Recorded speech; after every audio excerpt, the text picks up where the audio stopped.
This is a Fox News alert. There's a ton of new information coming out in the Las Vegas shooting investigation, the months-long one. Charlie Min is a documentary filmmaker who's investigating the case. He joins us, but we'll start with former Secret Service agent Dan Bongino, who was talking to his sources tonight. Dan, what have you learned? You know, Tucker, there's two big outstanding questions right now, right? The first is obviously motive. Why does a guy like this engage in one of the largest mass murders in American history? And although the motive is still unclear, and I can't absolutely confirm anything, I believe that there's a high probability in the end you're going to see something that looks like some form of radicalization. Now, what that radicalization was, it's always associated with, of course, Islamic terror, given the threat environment. That may not be it. It may be some kind of political motivation as well. But motive is obviously outstanding. And one more quick point on this, Tucker. I don't think the target selection here was random. The fact that it was a country music concert, the fact that it was Las Vegas, I don't think this was random. And I think may, in fact, when this all comes out in the wash, be a factor in this. One other quick thing on this, the second point. Was he alone? Now, it's pretty obvious he was the lone gunman in this case, based on all the evidence we have. But that's not what I'm asking. Was he alone, or did he have some kind of support structure in place?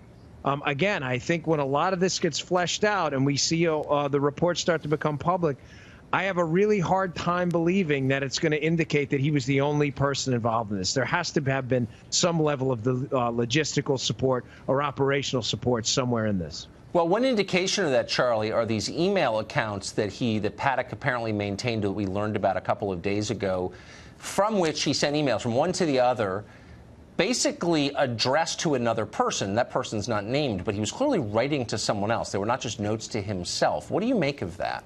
This is very bizarre, Tucker, and it's really been bizarre since day one. My understanding after deep research is that he was emailing himself, which kind of adds to the whole mystery of this whole thing. And, of course, the new development is Mary Lou Danley admitted to investigators that her prints will be on the ammo. So I think she's in big trouble right now. And this kind of is an instant replay to the Pulse nightclub tragedy where the significant other on that case will be going to trial in Orlando March 1st. Very interesting to see what's going to happen with Mary Lou Danley, the girlfriend of Mr. Paddock. So to the two questions that Dan asked, which are obviously key questions, I would add a third, which is, did federal or state authorities have any knowledge at all of Paddock? Had they had contact with him in any way? Were they aware of him before the shooting? Do we know anything about that? Not to my knowledge, no. The FBI has said that they now know that there was a lot of ammo in the residence of the shooter, which to me is not very revealing and not shocking news to anybody. Right. No, and especially not in this case. So, Dan, do we have any, and I don't want you to speculate or get over your skis at all because it's too important and we don't want to muddy it with things we don't know for certain. Sure. But do you have any understanding of why it's taking so long to get basic information out of this investigation, and any indication as to why it seems to be conducted in this kind of haphazard, sloppy way? You know, I do, and I always appreciate you wanting to stick to what we know. I mean, I think that helps, despite the fact that the government has been, I think, unnecessarily cryptic about this, which has fostered a bunch of conspiracy theories.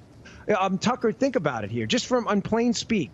There is a very serious economic and financial incentive for a lot of the, potential secrets in this case to be kept quiet for a while, and to keep this off the front pages until the news blows over. I mean, it's very obvious. It doesn't take a conspiracy theorist to figure out you're one of the major tourist attractions in the world, Las Vegas. There's a lot of outdoor activity on the Strip. You don't want on the front page of every paper from now to perpetuity the fact that you could be the subjected to sniper fire from a building in the Las Vegas Strip. No, I know.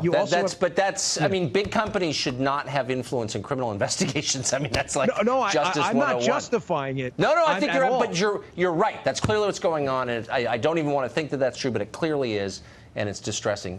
Gentlemen, thank you both for that update.